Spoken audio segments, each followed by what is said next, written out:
आइए, thermal decomposition में हम लोग सॉल्ट्स के थर्मल डिकम्पोजिशन पर बात कर रहे थे। बहुत तरह के सॉल्ट्स का थर्मल डिकम्पोजिशन, उसका प्रोडक्ट, इसको डिस्कस किए। 11th और 12th के स्टैंडर्ड में जो रिएक्शंस, केमिकल रिएक्शंस जितने एनसीईआरटी ने मेंशन कर रखे हैं इनऑर्गेनिक केमिस्ट्री में, उसमें most of all chemical reactions या तो हाइड्रोलिसिस के रिगार्डिंग है, या फिर मतलब वाटर से रिएक्शन, या नहीं तो फिर थर्मल डिकम्पोजिशन है। अगर उसको आप हिट करेंगे तो डिकम्पोजिशन के बाद प्रोडक्ट क्या देगा। तो हम लोग हाइड्रोलिसिस के रिएक्शंस को पहले भी कई बार पढ़ चुके हैं, एनहाइड्राइड्स में किए हैं, स्ट्रक्चरल इनऑर्गेनिक में बीच में भी वो चीजें की गई हैं।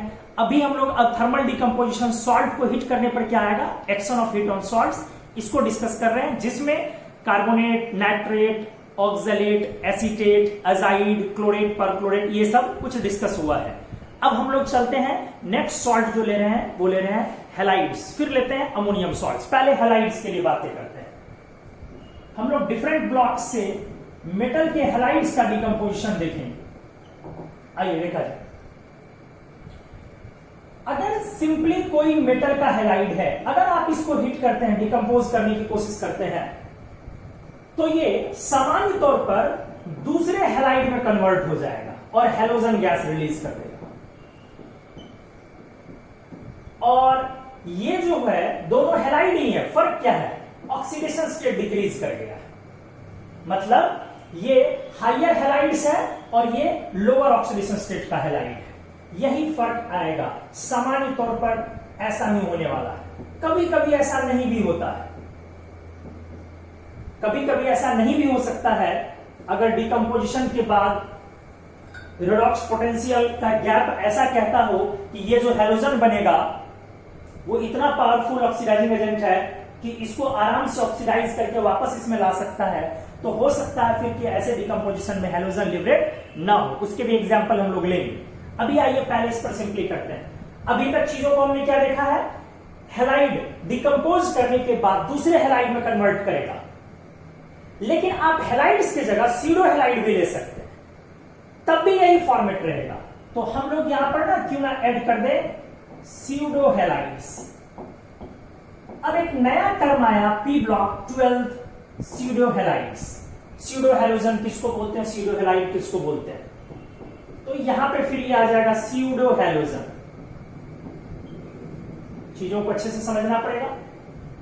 आइए क्यों ना पहले हम लोग हैलाइड और सीडो हैलाइड को ही बाइफरकेट कर लें। देखिए दोस्त अच्छे से, यहां पे हमने बेटा लिखा है हैलाइड और यहां हमने लिखा है सीडो हैलाइड। हैलाइड तो आप जानते हैं, फ्लोराइड, क्लोराइड, ब्रोमाइड, आयोडाइड।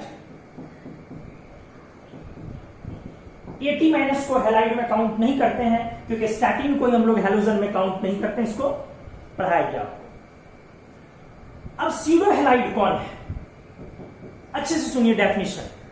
वैसे अनायन सीडो हैलाइड होते हैं जो नाइट्रोजन कंटेनिंग हो, जिसमें नाइट्रोजन का होना एसेंशियल है, मस्ट है, और उन अनायंस की प्रॉपर्टीज हैलाइड के कंपैरेबल हो, कंपैरेटिव हो, उनके कंपैरिजन में प्रॉपर्टीज में कुछ सिमिलैरिटी दिखे, तो हम लोग ऐसे अनायन को फिर सीडो हैलाइड बोलेंगे। हमने कहीं ये नहीं कहा है कि नाइट्रोजन कंटेनिंग मोनोवैलेंट अनायन, हमने कभी भी ये नहीं कहा है नाइट्रोजन कंटेनिंग मोनोवैलेंट अनायन। हमने बोला है कोई भी वैसे अनायन जिसमें नाइट्रोजन हो और उनकी प्रॉपर्टीज हैलोजन के समान हो, हैलाइड के समान हो। क्योंकि बहुत सारे लोग इसमें क्या पढ़ा देते हैं, nitrogen containing monovalent अनायन like halide, जिस पर 1- हो। हमने कहीं भी 1- का जिक्र नहीं किया है कि एक ही माइनस हो। वो नेगेटिव चार्ज कुछ भी हो सकता है, 1- 2- कुछ भी हो सकता है, व्हाटएवर, उससे फर्क नहीं पड़ रहा। पॉइंट क्या है कि उसकी प्रॉपर्टी मैच करनी चाहिए किससे, हैलाइड से, और उसमें नाइट्रोजन हो। ध्यान से देखिए हमने क्या लिखा है, nitrogen containing anions having properties similar to that of halides. अच्छे से क्लियर कीजिए इसको। हमने कहीं भी नहीं लिखा है कि मोनोवैलेंट एनायन, डेफिनेशन में हमने ये नहीं लिखा। अच्छे से हमें याद है जब हम लोग अपने स्कूल डेज में पढ़े थे तो ये चीजें लिखाई गई थी कि वो हेलोजन की तरह उस पर एक माइनस होनी चाहिए, ऐसा कोई जरूरी दोस्त नहीं। आइए कुछ काम करें, जैसे फ्लोराइड, क्लोराइड, ब्रोमाइड, आयोडाइड, आप चारों का नाम बोलते हैं। This one is fluoride, this one is chloride, this one is bromide and this one is iodide, आप जानते हैं, ठीक। ओल्डेस्ट नोन हेलोजन कौन है, हमने पढ़ा है, आपको बताइए तो एक बार। ओल्डेस्ट नोन हेलोजन, हाँ वेरी गुड,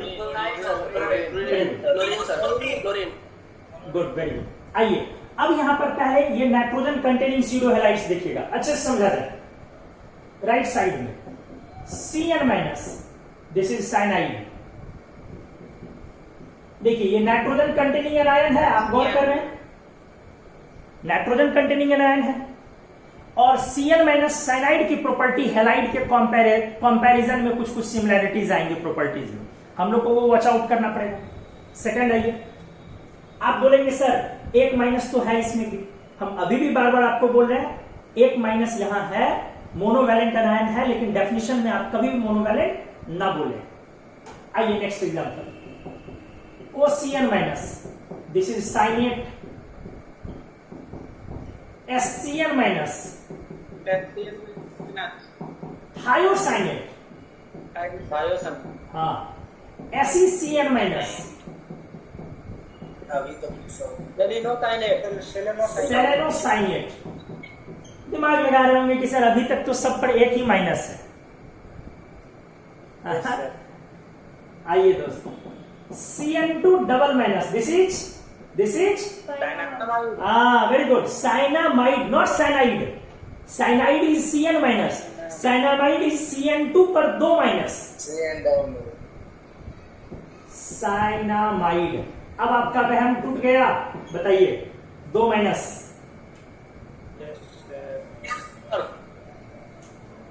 आपने N3 माइनस पढ़ा है, हाँ, सारे में नाइट्रोजन है, आप समझ रहे हैं।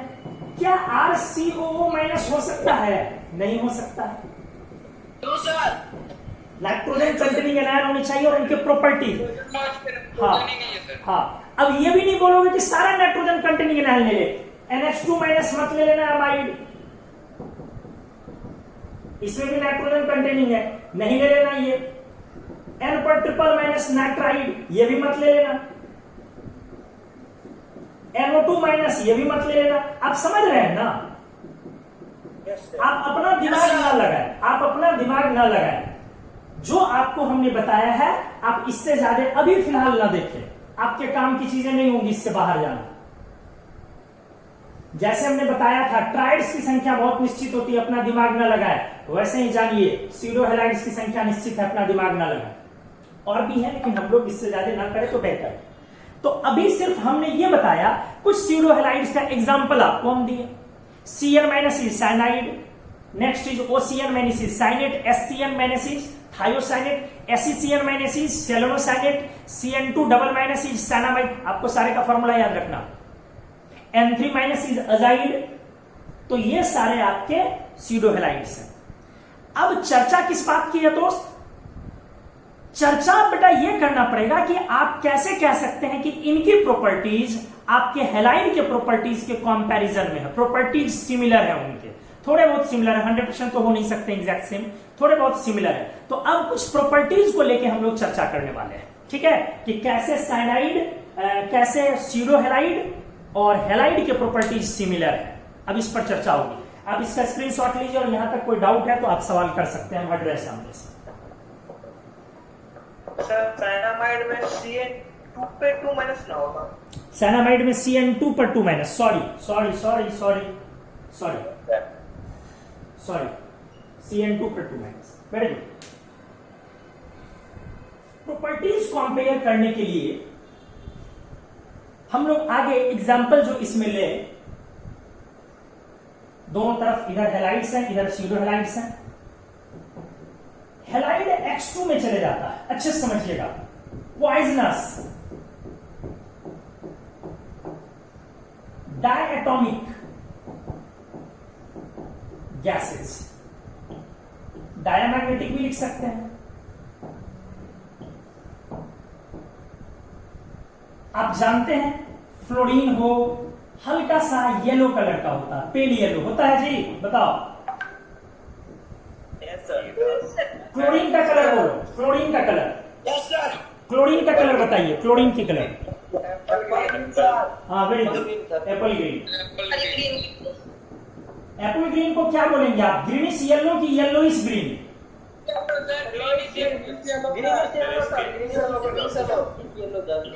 गुड। ब्रोमीन बताइए ना, ब्रोमाइन का colour? Very good, reddish brown. और आयोडीन का कलर बोलिए? Very good. अब ये टॉक्सिक है सारे के सारे, आपको पता है टॉक्सिक है। अब इनमें टॉक्सिसिटी किसमें है दोस्त, बता दो बेटा। टॉक्सिसिटी नीचे जाते हैं कि ऊपर जाते हैं? ऊपर। हाँ very good, very good, very good, toxicity ऊपर जाते हैं। Very good. आप फ्लोरीन को इनहेल नहीं कर सकते हैं। अगर आप स्मॉल अमाउंट में भी फ्लोरीन इनहेल कर लीजिएगा तो आपका म्यूकस मेम्ब्रेन का सारा टिश्यूज डेड हो जाएगा। अगर बहुत स्मॉल अमाउंट में भी कीजिएगा आपकी इनहेलेशन एबिलिटी स्ट्रेंथ चली जाएगी परमानेंटली। आप किसी भी चीज को फिर इनहेल करेंगे, आप उसका टेस्ट नहीं बता पाएंगे, उसको खुशबू या बदबू कुछ नहीं समझ में आएगा।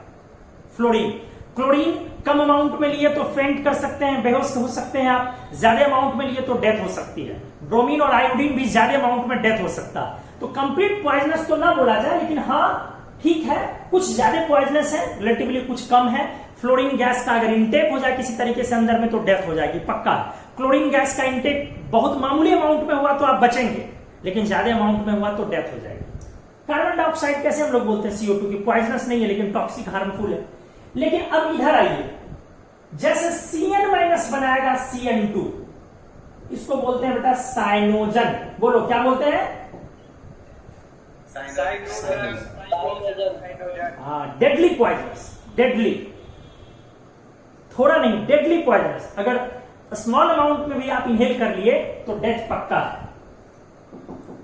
ध्यान से सुनिएगा, OCN का होल2 एग्जिस्ट नहीं करता है। OCN- is pseudo halide,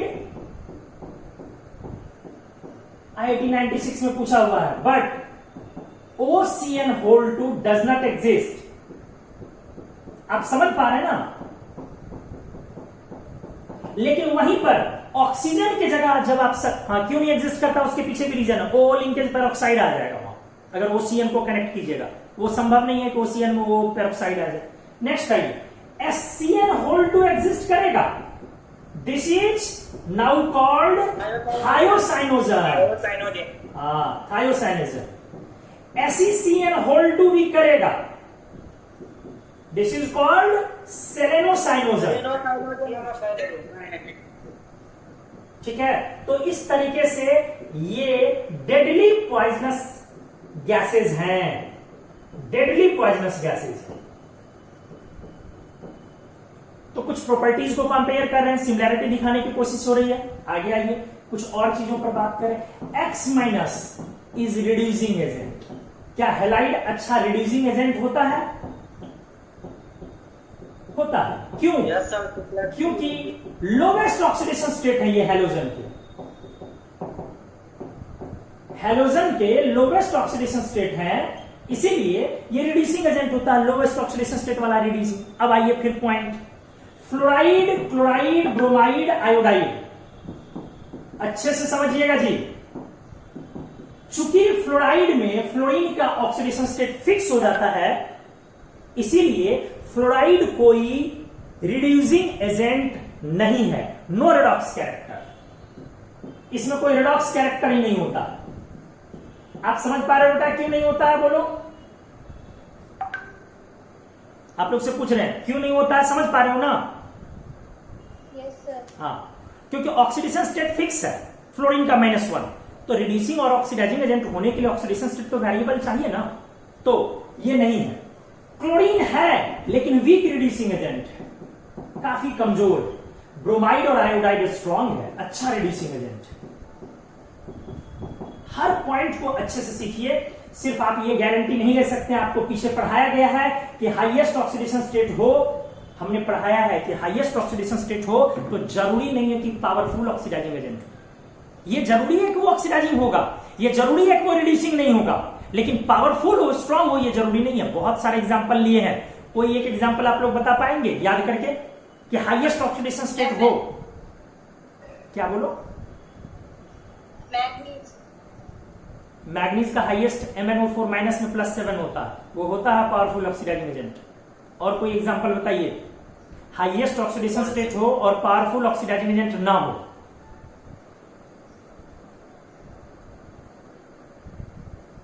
titanium का, वेनेडियम का। हाँ, वेरी गुड। टिटेनियम का भी, वेनेडियम का भी। टिटेनियम 4+ हाईएस्ट ऑक्सीडेशन स्टेट है लेकिन वीक ऑक्सीडाइजिंग एजेंट। वेनेडियम 5+ या VO4 triple minus highest oxidation state है वेनेडियम का +5, लेकिन वो भी वीक ऑक्सीडाइजिंग एजेंट है। आयरन 3+, बहुत पावरफुल ऑक्सीडाइजिंग एजेंट नहीं है, वीक है। कॉपर 2+, कॉपर का हाईएस्ट है लेकिन वीक है। ऐसे बहुत सारे एग्जांपल है जो हाईएस्ट ऑक्सीडेशन स्टेट में है, बावजूद उसके पावरफुल ऑक्सीडाइजिंग एजेंट नहीं है। वहीं डाइक्रोमेट हाईएस्ट में है, क्रोमियम फिर भी है। लेड 4+ हाईएस्ट में है और है। बिस्मथ 5+ हाईएस्ट में है। टीन 4+ हाईएस्ट में है ना। तो बहुत सारे ऐसे हैं जो हाईएस्ट में है और वो वाकई है, जैसे परक्लोरेट हाईएस्ट में और अच्छा ऑक्सीडाइजिंग एजेंट है। आइए, तो रिड्यूसिंग पावर ऊपर की नीचे दोस्त कहां पे बढ़ा? नीचे।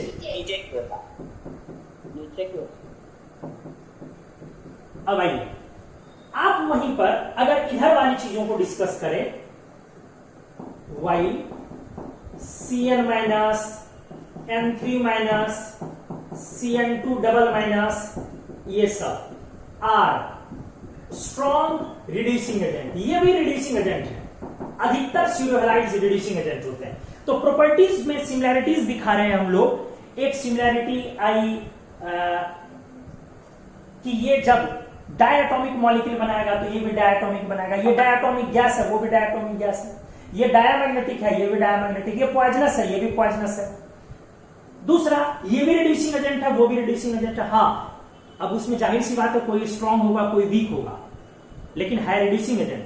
फ्लोराइड है ही नहीं कोई एजेंट, क्लोराइड वीक है। ब्रोमाइड और आयोडाइड काफी स्ट्रांग है। फ्लोराइड को कोई भी ऑक्सीडाइजिंग एजेंट सामान्य तौर पर फ्लोरीन में कन्वर्ट नहीं कर सकता। फ्लोराइड को इतना कमजोर रिड्यूसिंग एजेंट है, उसको कोई भी ऑक्सीडाइजिंग एजेंट फ्लोरीन में कन्वर्ट नहीं कर सकता। हालांकि कुछ हैं, एक्सेप्शनल्स हैं, हम लोग एक्सेप्शनल हैं, हम लोग 11-12 में उनका जिक्र नहीं करते हैं। XgO6 पर 4-, जेनॉन जिसमें +8 में है, XgO6 पर 4-, वो फ्लोराइड को फ्लोरीन में कन्वर्ट कर सकता है, XgO6 पर 4-, लेकिन ऐसे बहुत कम एग्जाम्पल है। एनीवेज, आइए और प्रॉपर्टीज पर कुछ चर्चा करें। ध्यान दीजिएगा, सिल्वर हैलाइड क्या आपको पढ़ाया है इनसॉल्युबल है?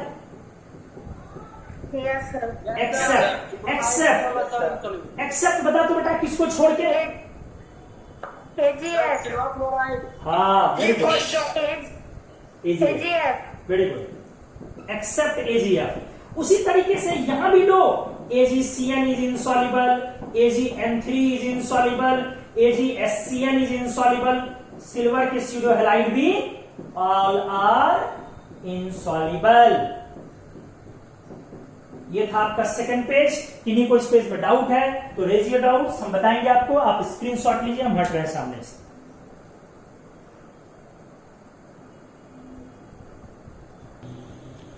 बहुत सारे प्रॉपर्टीज दिखाए गए, सिमिलरिटीज दोनों में। अब डिकम्पोजिशन से रिलेटेड चीजों पर भी हम लोग आए।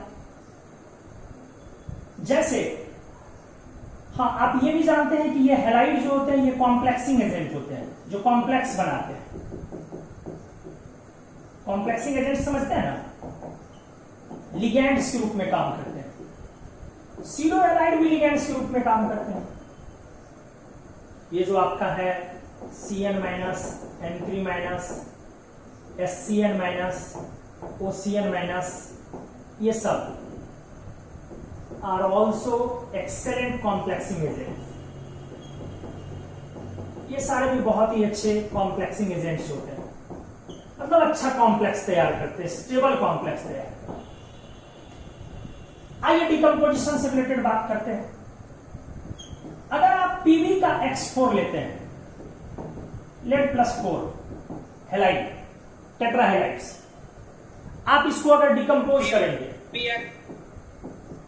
PbX2 + X2 आएगा, X2 प्लस X2 हो जाएगा। जैसे लाइक याद है आपको PbF4 को स्ट्रांगली हिट करना पड़ा था, तब PbF2 + F2 आया था। PbCl4 को याद कीजिए मात्र 50 डिग्री सेंटीग्रेड पर हम लोग हिट किए थे, और PbCl2 + Cl2 मतलब ये रूम टेम्परेचर, हाँ रूम टेम्परेचर से थोड़ा ऊपर। PbBr4 को तो गर्म भी नहीं करना पड़ा था, हल्का सा वार्म, हाँ यस सर। बताए थे धमकी दे दीजिए टूट जाएगा,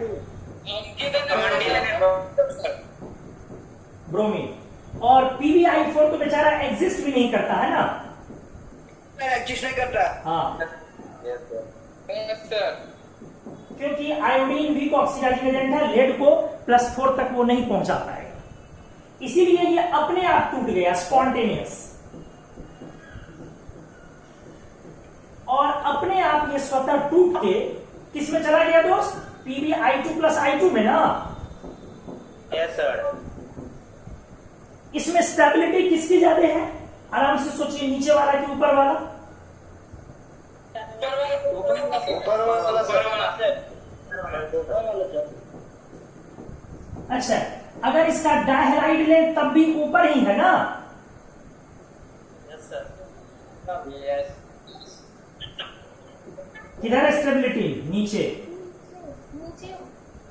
स्टेबिलिटी ऑफ कंपाउंड में बहुत अच्छे से डिस्कस किए हैं, बहुत अच्छे से डिस्कस किया गया था कि अगर आप चाहते हैं +4 में जाए, हाईएस्ट ऑक्सीडेशन स्टेट में जाए, तो you need more powerful oxidising agent to oxidise lead, to reach the lead from 0 to +4 oxidation state.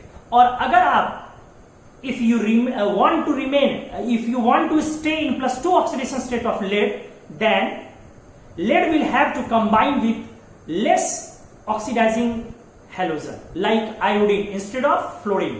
आप फ्लोरीन के जगह पर आयोडीन से कंबाइन करेंगे कम ऑक्सीडाइजिंग हेलोजन से, तभी आपको वो 0 से +2 में ले जाएगा। अगर आप मोर पावरफुल से रिएक्ट कर जाएंगे तो आपको वो +4 में लेके चले जाएगा। इसीलिए +2 लोअर ऑक्सीडेशन स्टेट में रहने के लिए हम लोगों को चाहिए कमजोर ऑक्सीडाइजिंग एजेंट, और हायर ऑक्सीडेशन स्टेट में रहने के लिए हम लोगों को चाहिए पावरफुल। तो इसमें ऊपर की ओर स्टेबिलिटी, इसमें नीचे की ओर स्टेबिलिटी, ये डिस्कस किया हुआ। अब आइए इधर, यहां भी वही चीजें होंगी, जैसे CuCN का होल 2, जरा ध्यान दीजिएगा, हाईली अनस्टेबल होता है।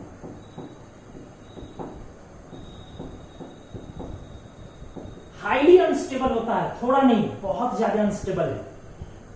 और जैसे ये डज नॉट एग्जिस्ट कह सकते हैं, उसी तरीके से इसको भी आप कह सकते हैं ये भी अपने आप टूट जाएगा। बहुत इंपॉर्टेंट पॉइंट है जी, अपने आप टूट जाएगा, कई बार IIT में पूछा हुआ है। और टूट के कैसे आ गया? लोअर ऑक्सीडेशन स्टेट में और हेलोजन रिलीज हुआ। वैसे ही दोस्त ये लोअर में जाएगा, तो +2 से किस में जाएगा बोलो? +1 में ना। +1 में। और क्या निकल जाएगा? CN whole 2 cyanogen. जैसे कुछ हेलाइड सॉल्ट को स्ट्रांगली हिट करना पड़ता है तब टूटता है लोअर हेलाइड प्लस हेलोजन में, कुछ हेलाइड सॉल्ट अपने आप टूटता है। वैसे ही कुछ स्यूडो हेलाइड सॉल्ट्स अपने आप टूटता है और कुछ स्यूडो हेलाइड सॉल्ट्स को स्ट्रांगली हिट करना पड़ता है या थोड़ा बाहर से कोई रिड्यूसिंग एजेंट वगैरह देके रिड्यूस करना पड़ता है। इजी नहीं है इसको मेमोराइज करना, इजी नहीं है ध्यान में रखना, लेकिन लिमिटेड नंबर ऑफ एग्जांपल से आप उसको तो ध्यान में रख सकते हैं। जैसे अगर मान लीजिए आप CuCN होल 2 लिए तो ये अपने आप टूट गया, आप नहीं निकाल पाएंगे इसके तरह। लेकिन वहीं पर अगर आप CuSCN होल 2 ले, ये रिलेटिवली स्टेबल है, ये अनस्टेबल नहीं है बेटा, इसीलिए आप इसको हिट करेंगे, या नहीं तो रिड्यूसिंग एजेंट देते हैं लाइक H2S या SO2, अच्छे से समझिएगा, या SnCl2। क्या बोले, +2 से +1 में लाने के लिए या तो आप हिट कर दीजिए तो आ जाएगा CuSCN प्लस SCN का होल ट्वाइस। कौन सा गैस, नाम बोलो जल्दी। हाइड्रोसाइनिक, ठीक है। तो कभी कभी अनस्टेबल मिलेगा तो अपने आप, कभी कभी थोड़ा स्टेबल मिलेगा तो हिट करना पड़ेगा। अगर हम ले ले दोस्त PbSCN होल 4, बोलो तो क्या बनेगा?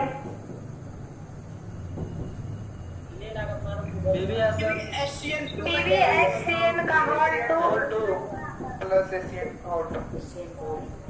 SCN का ट्वाइस।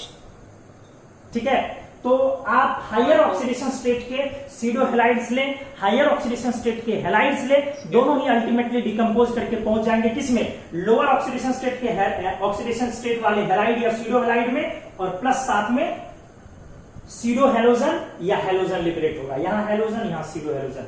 क्या अच्छे से आप समझे? कोई डाउट है इसमें, यस और नो? स्क्रीनशॉट लीजिए, स्क्रीनशॉट लीजिए।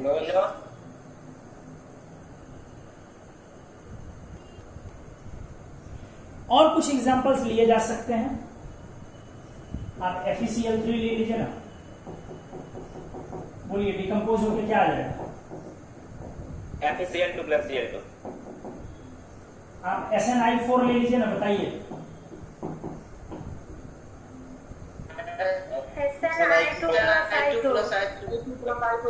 Very good.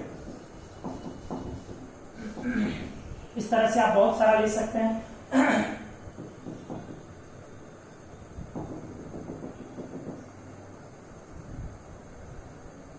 HgCl2 को अगर आप हिट करें और सोचेंगे कि Hg2Cl2 आ जाए +1 में, प्लस क्लोरीन गैस, ऐसा नहीं होता है, यही इंपॉर्टेंट। हाँ, यही जो क्लोरीन है ये इतना पावरफुल ऑक्सीडाइजिंग एजेंट है कि रेडॉक्स पोटेंशियल का जो चेंज है वो ये कहता है कि वो इसको परमानेंटली उसमें शिफ्ट कर देगा, इसीलिए ऐसा नहीं होता है। तो बट अगर आप Hg2Cl2 ले लें +1 वाला, तब देखिए क्या होता है। HgCl2 oxidation plus Hg reduction. कुछ समझ में आया?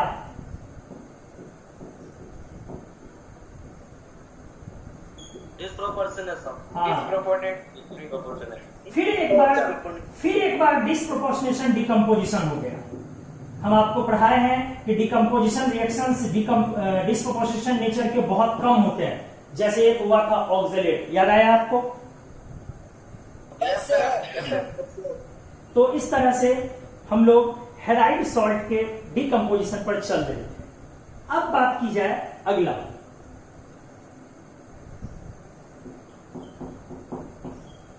Ammonium salts.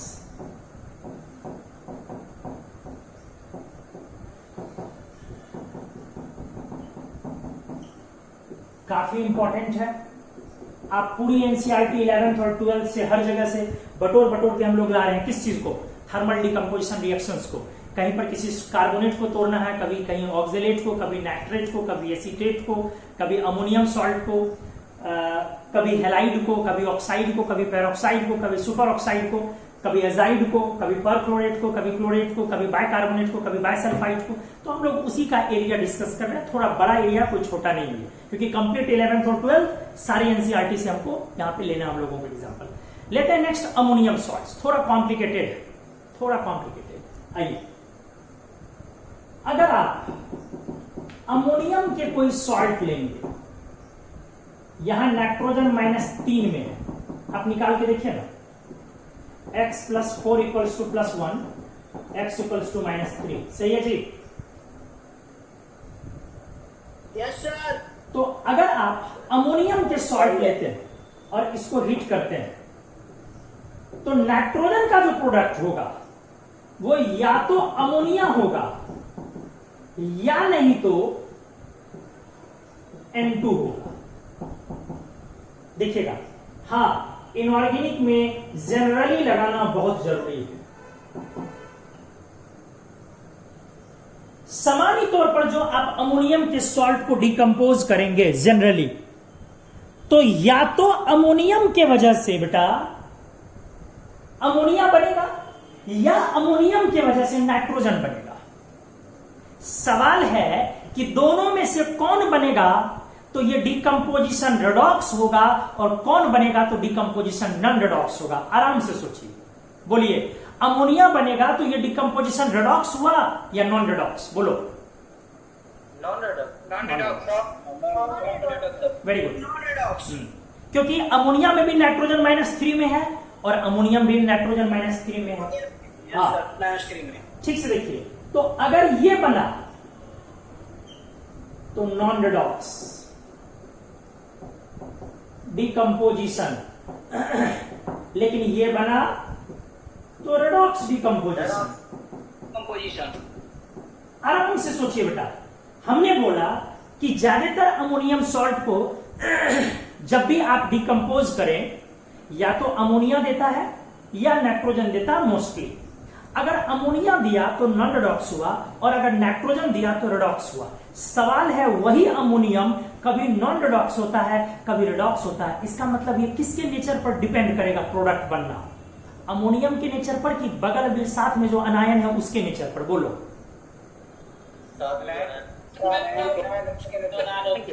गुड, दोनों के कंबाइन, दोनों के ट्यूनिंग पर डिपेंड करेगा। लेकिन साथ में जो अनायन है ना, अगर उसको आप नहीं समझेंगे, उसके रेडॉक्स बिहेवियर को नहीं समझेंगे, तो ये चीजें क्लियर नहीं होंगी। तो आइए ध्यान से अब इसको और अच्छे से एनालाइज करें। हम लोग लिखते हैं रेडॉक्स और non redox behaviour of decomposition. Decomposition depends on, किस पर निर्भर करेगा, on redox nature of anion present in salt. Redox nature of anion present in salt.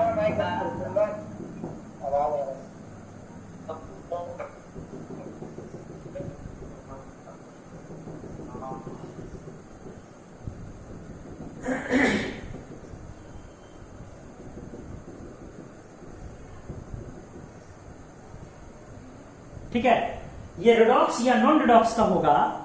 ये डिकम्पोजिशन ये डिपेंड करेगा किस पर, जो आपका एनायन मौजूद है साथ में, उसके रेडॉक्स या नॉन रेडॉक्स नेचर पे। अगर ये चाहेगा तो इसको रेडॉक्स करवाएगा, ये चाहेगा तो नॉन रेडॉक्स कराएगा। कैसे, अगले पेज में डिस्कस करते हैं। आप इसका स्क्रीनशॉट ले लीजिए, हम सामने से हट रहे हैं।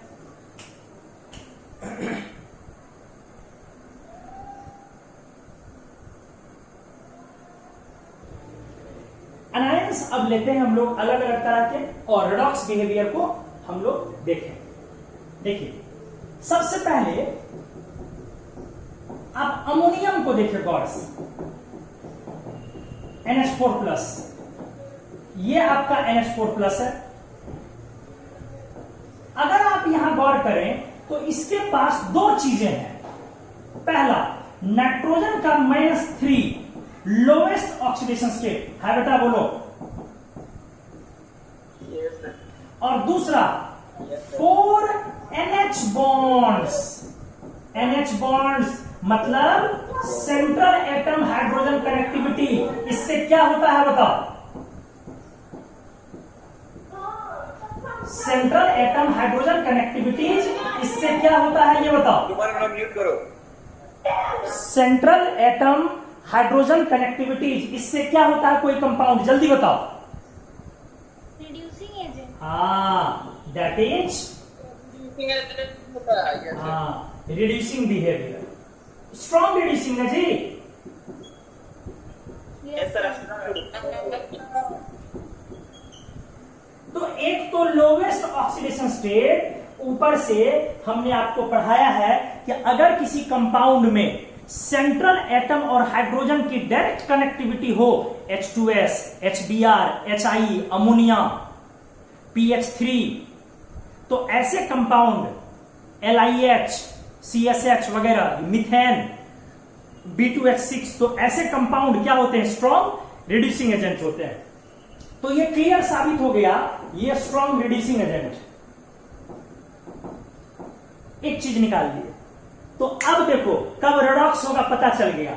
ये खुद अच्छा रिड्यूसिंग एजेंट है। जो एनायन स्ट्रॉन्ग ऑक्सीडाइजिंग एजेंट होगा उसके साथ रेडॉक्स होगा। यदि एनायन वीक ऑक्सीडाइजिंग एजेंट आया, नॉन रेडॉक्स होगा। यदि एनायन भी रिड्यूसिंग आ गया, नॉन रेडॉक्स आएगा। फिर से रिपीट कर रहे हैं।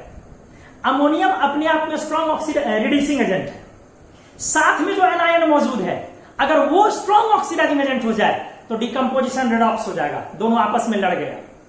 साथ में जो एनायन मौजूद है, अगर वो वीक ऑक्सीडाइजिंग एजेंट है, ये स्ट्रॉन्ग है वो वीक है, ये स्ट्रॉन्ग रिड्यूसिंग एजेंट वो वीक ऑक्सीडाइजिंग एजेंट, तब भी नॉन रेडॉक्स होगा। नॉन रेडॉक्स होगा तो अमोनिया बनेगा। साथ में जो एनायन मौजूद है, अगर वो भी रिड्यूसिंग एजेंट हो गया तब तो और आसानी से नॉन रेडॉक्स होगा और फिर अगेन अमोनिया बनेगा। तो किस समय में N2 बनेगा? अमोनियम सॉल्ट डिकम्पोज करके। जब एनायन क्या होगा? बोलो बोलो बोलो। Very good, very good. Strong oxidising agent होगा, उस केस में वो क्या बनाएगा? N2 बनाएगा। 10। अब देखो बहुत क्लियर लिखेंगे। If anion is powerful oxidising agent, कुछ लिस्ट किया जाए एनायन पावरफुल ऑक्सीडाइजिंग एजेंट हो। ध्यान से, NO2 minus, NO3 minus, dichromate, iodate, perchlorate,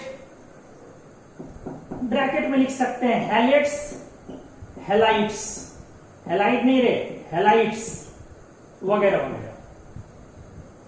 देख लीजिए, स्ट्रॉन्ग ऑक्सीडाइजिंग एजेंट जब हो एनायन, तो स्ट्रॉन्ग ऑक्सीडाइजिंग एजेंट जैसे NO2 minus, NO3 minus, dichromate, पर मैग्नेट भी स्ट्रॉन्ग होता है, याद है? Yes sir. हाँ, देख बेटा, हम आपको बहुत बार ये बात को बोले हैं, इनऑर्गेनिक केमिस्ट्री के डिफिकल्टी में 3-4 चीजों जो इनऑर्गेनिक केमिस्ट्री को डिफिकल्ट बनाती है, बदनाम करती है, उस लिस्ट में 1 नंबर पर होता है सॉल्युबिलिटी। डिस्कस किया ना कई बार। इनऑर्गेनिक को जो चीजें बदनाम करती है, किसमें एक्सेप्शन है, याद करना पड़ता है, उसमें जिसको सॉल्युबिलिटी पर पकड़ नहीं है वो। दूसरा होता है कलर, जिसको कलर पर पकड़ नहीं है वो। तीसरा होता है रेडॉक्स बिहेवियर। ये बहुत इंपॉर्टेंट चीज है, क्योंकि लोग फिजिकल केमिस्ट्री में एक सिंपल कॉन्सेप्ट सीखते हैं कि हाईएस्ट ऑक्सीडेशन स्टेट तो oxidising agent, lowest oxidation state तो रिड्यूसिंग एजेंट। वहां पर इफेक्टिविटी के बारे में बातें नहीं चलती हैं पता। हाँ, आप जब इलेक्ट्रोकेमिस्ट्री पढ़ते हैं तो वहां थोड़ा इफेक्टिविटी पर चर्चा होता है। रेडॉक्स पोटेंशियल के गैप के हिसाब से ये समझ में आता है कि ये पावरफुल ऑक्सीडाइजिंग एजेंट, ये वीक, लेकिन उसका एप्लीकेशन इलेक्ट्रो में नहीं पढ़ना होता, एप्लीकेशन इनऑर्गेनिक में पढ़ना होता। इसीलिए सामान्य तौर पर बच्चों को कंफ्यूजन रहता है, स्टूडेंट्स को, कि यदि हाईएस्ट ऑक्सीडेशन स्टेट है तो उसको पावरफुल ऑक्सीडाइजिंग एजेंट ले लो, लोवेस्ट है तो पावरफुल रिड्यूसिंग एजेंट। हमने आपको क्लियर बताया है, दोनों में से कुछ भी फिक्स नहीं है। हाईएस्ट मतलब ऑक्सीडाइजिंग एजेंट फिक्स है, लोवेस्ट मतलब रिड्यूसिंग एजेंट फिक्स है, पावरफुल फिक्स नहीं है, हो भी सकता है नहीं भी। तो ये हाईएस्ट ऑक्सीडेशन स्टेट है या नहीं भी है, ज्यादातर है, कोई नहीं भी है, जैसे ये नहीं है, ये नहीं है, ये है, तो हाईएस्ट ऑक्सीडेशन स्टेट है या नहीं ऐसे मतलब नहीं है। ऐसे अनायन से जो पावरफुल ऑक्सीडाइजिंग एजेंट है, ऐसे अनायन के लिस्ट आपको याद रखने चाहिए, पावरफुल ऑक्सीडाइजिंग एजेंट वाले। हम आपको लिस्ट एक जगह कर ही देते हैं, बहुत सारा एग्जांपल एक साथ कर देते हैं, देखिएगा। तो यदि एनायन पावरफुल ऑक्सीडाइजिंग एजेंट है तो उस केस में क्या होगा? अमोनियम सॉल्ट को अगर आप हीट करेंगे, बोलिए, तो क्या देगा? N2 ना जी, ये स्ट्रॉन्ग रिड्यूसिंग एजेंट और ये स्ट्रॉन्ग ऑक्सीडाइजिंग एजेंट। N2 प्लस एक प्रोडक्ट और आएगा, कुछ भी यहां का आएगा ना, यस सर, ऑक्सीडाइजिंग एजेंट का रिड्यूस्ड प्रोडक्ट। और दूसरा केस क्या होगा बेटा? यदि एनायन इज, बोलिए क्या लिखा जाए? वीक ऑक्सीडाइजिंग एजेंट या it's self reducing agent, anion भी अपने आप में रिड्यूसिंग एजेंट हो, तो उस केस में क्या बोलेंगे हम? अमोनियम सॉल्ट को जब हीट करेंगे तो रेडॉक्स की नॉन रेडॉक्स नॉन रेडॉक्स, क्या बनेगा? नॉन रेडॉक्स और नॉन रेडॉक्स। क्या बनेगा? Ammonia, colourless. और प्लस देखो NH4 प्लस H प्लस हटा लिया, अमोनिया बना, ये H प्लस ले लेगा, एसिड वेपर। या कभी कभी एसिड वेपर टूट के एनहाइड्राइड में चला जाएगा।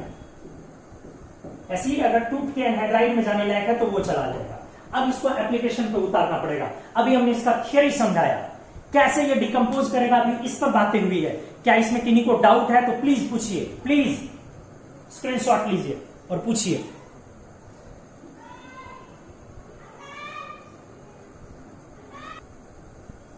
अब चलिए बेटा इस पे कुछ एग्जांपल्स लिए जाएं जो हम लोगों ने अमोनियम सॉल्ट को के लिए थियराइज किया है कि अगर स्ट्रॉन्ग ऑक्सीडाइजिंग एजेंट हो, उस NH4 प्लस कैटायन के साथ जो एनायन है अगर वो स्ट्रॉन्ग ऑक्सीडाइजिंग एजेंट हो तो हम लोग रेडॉक्स डिकम्पोजिशन उसका देखेंगे। Strong oxidising agent like NO2 minus, like NO3 minus, dichromate, iodate, perchlorates, ये सब वगैरह हो, या तो हम लोग रेडॉक्स डिकम्पोजिशन जाएगा क्योंकि ammonium itself is strong reducing agent. और अगर रेडॉक्स डिकम्पोजिशन होगा तो the product of thermal decomposition product जो होगा विल बी N2।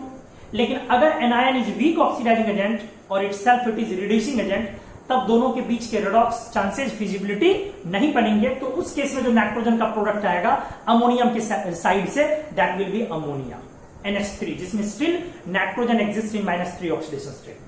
तो आइए इस पे कुछ एग्जांपल्स लेते हैं।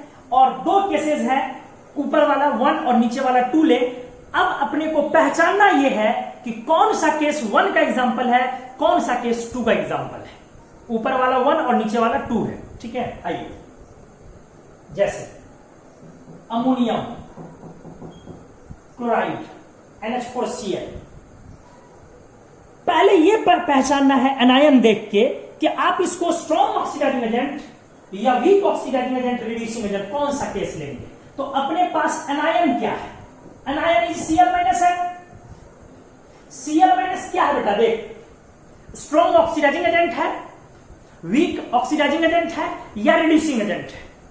तो चूंकि क्लोरीन का -1 यहां पर लोवेस्ट ऑक्सीडेशन स्टेट है, चूंकि यहां पर क्लोरीन का लोवेस्ट ऑक्सीडेशन स्टेट है -1, इसका मतलब है कि ये रिड्यूसिंग एजेंट एनायन हुआ।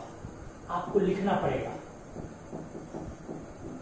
और जब रिड्यूसिंग एजेंट एनायन हुआ, ऐसे इनऑर्गेनिक पर पकड़ बनाते हैं, सिर्फ पकड़ के जबरदस्ती याद करने से इनऑर्गेनिक पर कभी पकड़ नहीं होगा। एनालाइज कीजिए कि एग्जांपल पर टाइम दीजिए, थोड़ा समय लगेगा। लोग चाहते हैं इनऑर्गेनिक को बहुत कम टाइम में लेके उड़ जाए, इसीलिए उनका नंबर उड़ जाता है। 30 to 40% क्वेश्चन तो बन जाते हैं इजीली, जो जनरल पैटर्न पे होते हैं। उसके बाद बाकी लगता है बना रहे हैं सही, हो जाती है उनकी गलत। तो थोड़ा सा समय देना पड़ेगा, एक चीज को एनालाइज करना पड़ेगा, टाइम लगेगा। तो स्टेबिलिटी के साथ माइंड में वो एक ग्रैब करेगा अपना पोजीशन, अच्छे से टिका रहेगा, वो हिलेगा नहीं फिर आपका। आइए बात कर रहे हैं हम लोग, ध्यान दीजिएगा। यहां पर एग्जांपल हम लोगों ने लिया है NH4Cl, तो Cl minus reducing agent anion है। तो जो अपना केस है ये ऊपर वाला केस है या नीचे वाला? तो स्पष्ट है केस है नीचे वाला, नीचे वाला केस 2। अब बोलिए टूट के क्या देगा डिकम्पोज होकर? अमोनिया ना, H प्लस यहां से निकला और H प्लस इसको मिला, HCl vapour, hydrochloric acid vapour. समझ में आया जी? Yes sir. अगला एग्जांपल देखिए। Yes sir. नेक्स्ट एग्जांपल लिया जाए, अगर लिया जाए ठीक से देखिएगा, NH4 hold HS bisulphide, ammonium bisulphide. फिर से आप एनायन को गौर कीजिए और कौन सा केस है ये सीखिए। सीखना इंपॉर्टेंट है, प्रोडक्ट इंपॉर्टेंट नहीं है। HS माइनस, हाइड्रोजन लगा हुआ है, क्या बेटा ये ऑलरेडी रिड्यूसिंग एजेंट एनायन होगा? बोलो, ये एनायन कैसा एजेंट हो गया रे? रिड्यूसिंग एजेंट एनायन हो, बोलना रे, यस और नो।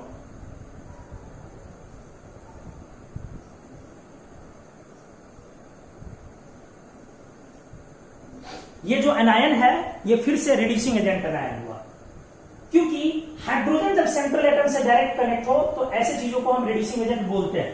तो ये रिड्यूसिंग एजेंट आयन है। तो बोलिए क्या होगा, अमोनिया दिया और ये आपका H प्लस इधर आया तो प्लस H2S वेपर आ गया।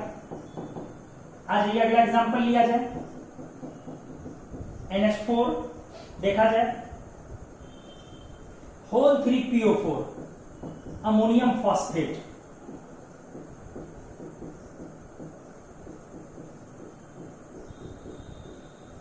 चलिए डिकम्पोज करते हैं। आपका एनायन क्या है वो देखना है, PO4 ट्रिपल माइनस फॉस्फेट। आप देखिए इसका नाम है फॉस्फेट।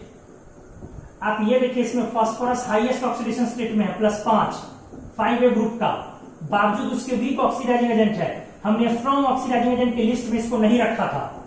फिर से देखिए हाईएस्ट ऑक्सीडेशन स्टेट और वीक ऑक्सीडाइजिंग एजेंट, हमने इसको स्ट्रॉन्ग ऑक्सीडाइजिंग एजेंट की लिस्ट में नहीं रखा था। स्ट्रॉन्ग ऑक्सीडाइजिंग एजेंट की लिस्ट में था NO2 माइनस NO3 माइनस। आपको इसको 3-4 बार बोलना पड़ेगा खुद से, NO2 minus NO3 minus IO3 minus ClO4 minus dichromate पर मैग्नेट, ये सब स्ट्रॉन्ग ऑक्सीडाइजिंग एजेंट में था। तो इसीलिए ये हाईएस्ट है तो वीक है, हाईएस्ट है तो पहले ऑक्सीडाइजिंग एजेंट है, लेकिन ये वीक है।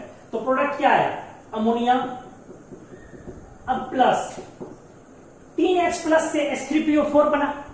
अब H3PO4 एसिड हीट होगा तो एनहाइड्राइड में पहुंचेगा, आपको पढ़ाया हमने। तो H3PO4 का एनहाइड्राइड क्या होता है, P2O5।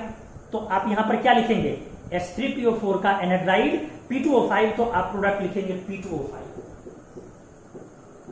एनहाइड्राइड आ गया किस एसिड का, तो H3PO4। चलिए नेक्स्ट एग्जांपल लिया जाए, अमोनियम एसीटेट CH3COONH4। ठीक से देखिए, फिर से आपका anion is CH3COO minus, 3 hydrogen लगा हुआ कार्बन के साथ। आप समझ पा रहे होंगे, रिड्यूसिंग एजेंट एनायन। केस 2, यहां भी बेटा केस 2, यहां भी बेटा केस 2। हिट हो गया, H प्लस देगा, एसिटिक एसिड और ammonia, acetic acid vapour plus ammonia. Next example, NH4 whole 3 whole 2 CO3 ammonium carbonate. फिर आते हैं anion, once again anion is CO3 double minus carbonate. Carbonate पर फिर चर्चा कीजिए। कार्बोनेट में कार्बन है किसमें, +4 में, और कार्बन है 4A ग्रुप का, हाईएस्ट ऑक्सीडेशन स्टेट हुआ, बावजूद उसके ये भी वीक ऑक्सीडाइजिंग एजेंट है। स्ट्रॉन्ग ऑक्सीडाइजिंग एजेंट के लिस्ट में हमने इसको भी नहीं लिखाया। तो एक बार फिर से ये वीक ऑक्सीडाइजिंग एजेंट एनायन है। तो अब देखिए क्या देगा, सोचिए, अमोनिया या N2, तो जी नहीं, अमोनिया, और प्लस क्या देगा, H2CO3 जो एनहाइड्राइड में टूट के आया, CO2 एनहाइड्राइड। किस केस में आया, एक बार फिर से आया केस 2 में। Next example, NH4 whole 3 BO3। अब आप आराम से बना सकते हैं। फिर देखिए एनायन क्या है, सीख है आपके लिए, बार बार रिपीट कर रहे हैं कि हाईएस्ट ऑक्सीडेशन स्टेट देख करके स्ट्रॉन्ग ऑक्सीडाइजिंग एजेंट मत बोलिए, हो सकता है कि वो वीक ऑक्सीडाइजिंग एजेंट हो। कभी कभी स्ट्रॉन्ग ऑक्सीडाइजिंग एजेंट भी होता है, लेकिन ऐसे एग्जांपल अलग तरह के होते हैं, आप नहीं पहले से पता कर सकते हैं, या आपको बहुत ज्यादा केमिकल एक्सपीरियंस है तो देखिए, या फिर मैथमेटिकली इलेक्ट्रोकेमिस्ट्री की मदद से निकालिए, जो संभव नहीं है 11th-12th लेवल पर कि आप कर लें। तो आइए, अब यहां anion is once again BO3 triple minus, this is called borate. ये जो बोरेट है, इसमें बोरॉन है +3 में, और बोरॉन है 3A ग्रुप से। एक बार फिर से हाईएस्ट ऑक्सीडेशन स्टेट हुआ, लेकिन बावजूद उसके ये भी वीक ऑक्सीडाइजिंग एजेंट। हमने स्ट्रॉन्ग ऑक्सीडाइजिंग एजेंट का कुछ लिस्ट करवाया है आपको, NO2 माइनस NO3 माइनस, बार बार बोलते हैं NO2 minus NO3 minus, iodate, perchlorate, सारे हैलेट हैलाइट, हैलाइड नहीं, हैलाइड में लोवेस्ट होता है, सारे हैलेट्स, सारे हैलाइट्स, डाइक्रोमेट, पर मैग्नेट, एक्सिओ6 पर 4 मैक्स, कुछ कुछ है, अभी लिस्ट हम लोग करेंगे उसका।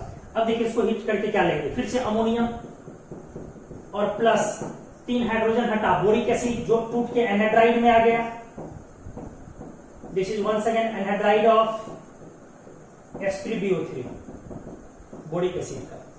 और भी एग्जांपल्स लेते हैं, स्ट्रॉन्ग वाला लेते हैं, वीक वाला काफी ले चुके हैं। अब हट रहे हैं, इसका स्क्रीनशॉट लीजिए प्लीज।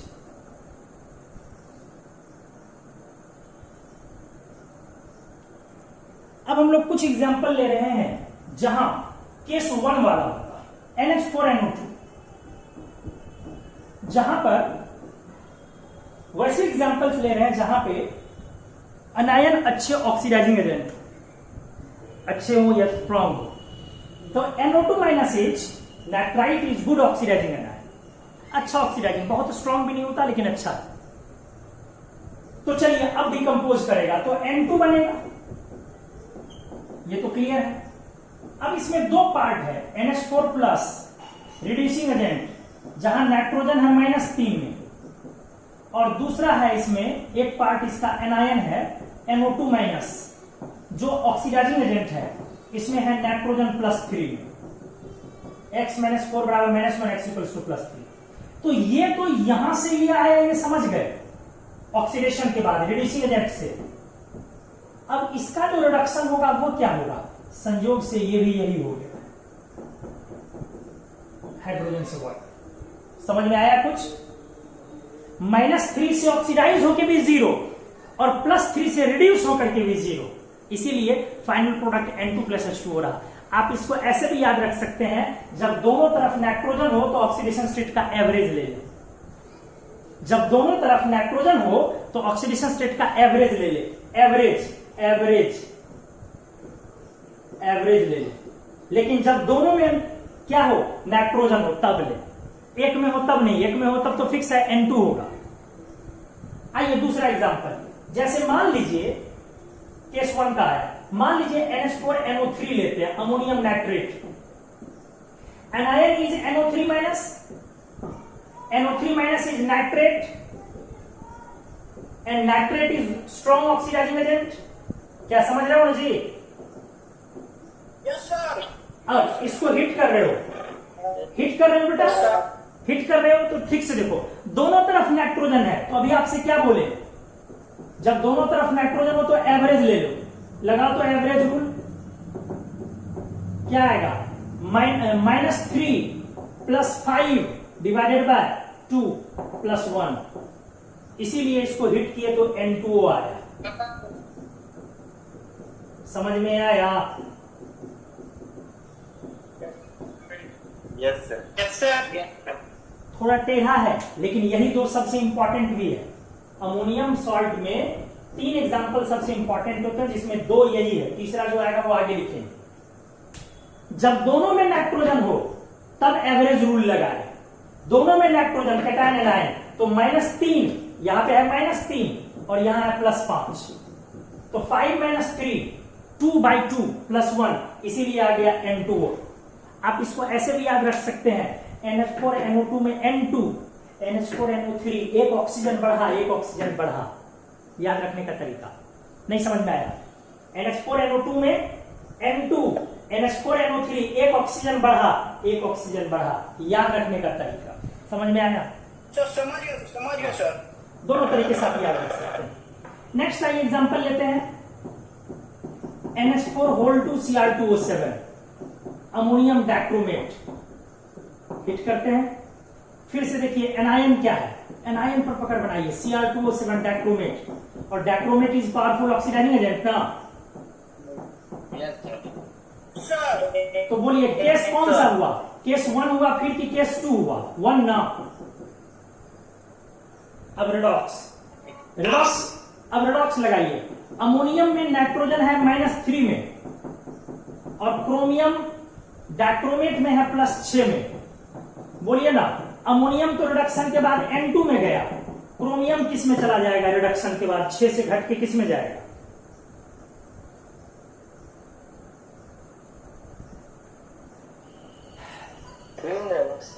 Cr2O3 sir. हाँ, Cr2O3, गुड।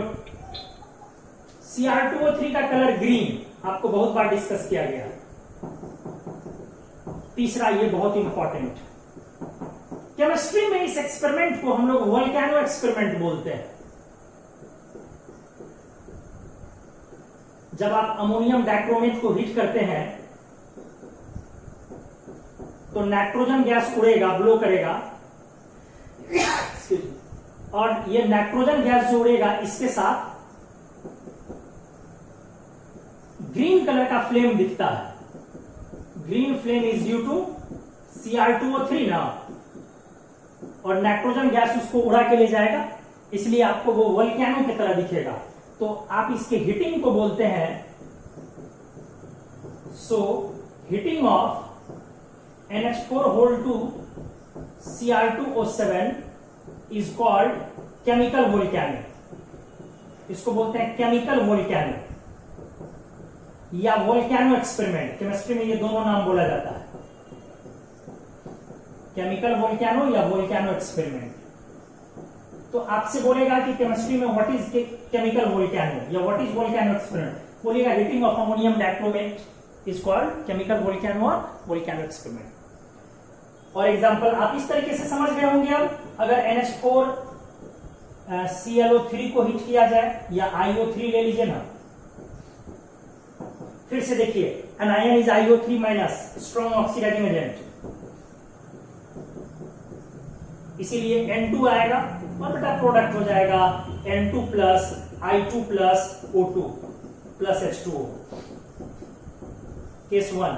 अगर एग्जांपल ले लिया जाए NH4 ClO4, once again an ion is ClO4 minus, an ion is strong oxidizing agent, तो प्रोडक्ट हो जाएगा thermal decomposition N2 plus Cl2 plus O2 plus H2O। तो काफी सारे रिएक्शंस यहाँ पर अमोनियम सॉल्ट के डिकम्पोजिशंस और भी थर्मल डिकम्पोजिशंस आज डील हुए। नेक्स्ट क्लास में हम लोग पेरोक्साइड, सुपर ऑक्साइड, बाइकार्बोनेट वगैरह जो बचा है उन एग्जांपल्स को डील करेंगे। आज की क्लास काफी इंपॉर्टेंट थी, बहुत सारे रिएक्शंस डिस्कस हुए हैं। आप सबको जाके एक बार रिवाइज कीजिए, अच्छे से सारे रिएक्शंस को खुद से लिखिए, उसका प्रोडक्ट खुद से बनाइए, देखिए और उसको वापस कॉपी से मिलाइए, नोट से मिलाइए। तो अगले क्लास में हम लोग मिलते हैं नए थर्मल डिकम्पोजिशन टॉपिक के साथ। Thank you. स्क्रीनशॉट ले लीजिए। Thank you, sir.